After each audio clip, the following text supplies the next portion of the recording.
Jamie, তুই দিনে দিনে অনেক বেশি সুন্দর হয়ে যাচ্ছিস, এর রহস্যটা কি বলতো আমাকে? হুম।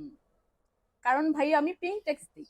Pink tax? তুই কি আসলে পিঙ্ক ট্যাক্স মানে বুঝিস? অবশ্যই। কি সেটা?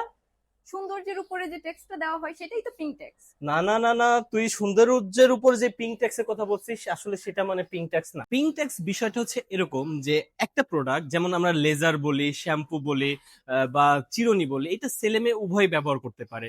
কিন্তু কোম্পানি তার মার্কেটিং এর জন্য লেজারকে ছেলেদের জন্য আলাদা, মেয়েদের জন্য আলাদা। এই ছেলে মেয়ের আলাদা করার জন্য মেয়েদের যেই লেজারটা আছে সেটাকে কি করে, একটু কালার করে, ডিজাইন করে, ওইটাকে কি করে শুধু লেডিস আইটেম হিসাবে ইন্ট্রোডিউস করে বাজারে, এবং ওইটা এক্সট্রা পরিমাণে টাকা দেয়। সেম শ্যাম্পু, ছেলেরাও যে শ্যাম্পু ব্যবহার করতে পারে মেয়েরাও করতে পারে, কিন্তু ওইখানে ব্র্যান্ডিং, অ্যাড, পরে হচ্ছে ডিজাইন, এই ধরনের গুলো দেখায়। ওইখানেও কি করে, আলাদা করে এক সম্পূর্ণ মেয়েদের জন্য শ্যাম্পুটাকে আলাদা করে দেয়, যার ফলে এই ধরনের প্রোডাক্ট গুলোকে, যেগুলো শুধু মেয়েদের ক্ষেত্রে ব্যবহার করতে পারবে, এর ফলে ওই প্রোডাক্ট গুলো থেকে 7 থেকে 13%-এরও বেশি অধিক অর্থ কিন্তু ওই কোম্পানিগুলো গ্রহণ করে থাকে।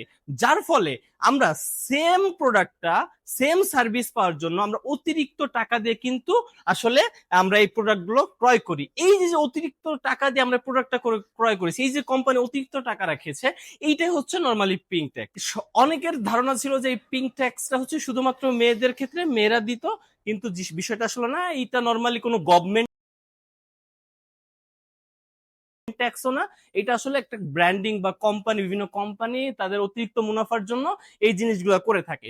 তো আমরা যদি চাই অতিরিক্ত কোম্পানিকে মুনাফা দিব না, তো আমরা সেম যে প্রোডাক্টগুলো, চিরুনি, লেজার, শ্যাম্পু, এইগুলো আমরা হচ্ছে ইউনিসেক্স যে প্রোডাক্টগুলো আছে সেগুলো আমরা ইউজ করব, যার ফলে আমাদের এই অতিরিক্ত অর্থ ব্যয় করা সেই জিনিসটা থেকে আমরা বাঁচতে পারি। এই পিঙ্ক ট্যাক্স নিয়ে কি যে আমি তোর কোনো সন্দেহ আছে?